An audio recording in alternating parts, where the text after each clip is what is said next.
Selamat siang Indonesia. Anda menyaksikan seputar Bali terkini pukul 15 WITA. Pemirsa, tidak adanya ketegasan pemerintah melindungi dan menetapkan setiap pelanggaran yang terjadi dinilai menjadi salah satu penyebab semakin cepatnya kerusakan di sepanjang pesisir Pulau Bali. Padahal ketidakpedulian pemerintah ini akan menjadikan Bali semakin kecil karena daratan sedikit demi sedikit akan berkurang.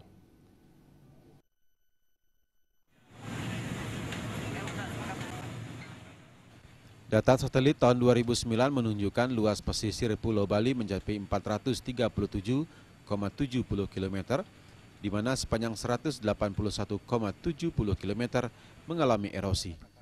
Mantan Kepala Balai Wilayah Sungai Bali Penida, Jeru Rayuso mengatakan ada beberapa faktor penyebab semakin rusaknya kawasan pesisir Bali, yakni oleh faktor alam yang berubah-ubah dan pengambilan pasir liar oleh masyarakat untuk pembangunan, serta adanya pelanggaran sepadan pantai yang kini banyak terjadi.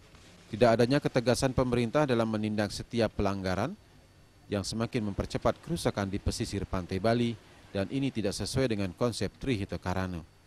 Adanya otonomi daerah semestinya lebih membuat daerah peduli akan daerahnya, bukan sebaliknya lepas tangan.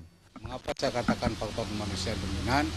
Karena perilaku kita ini tanpa kita sadari memberikan kontribusi terhadap terjadinya abrasi. Suatu contoh, material yang diambil dari pantai maupun dari laut.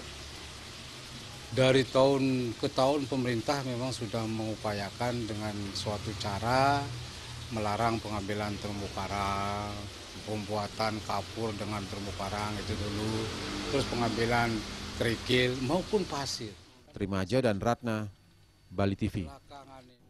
Pemirsa, demikian seputar Bali terkini kali ini. Nantikan informasi menarik kami dalam seputar Bali terkini 1 jam mendatang.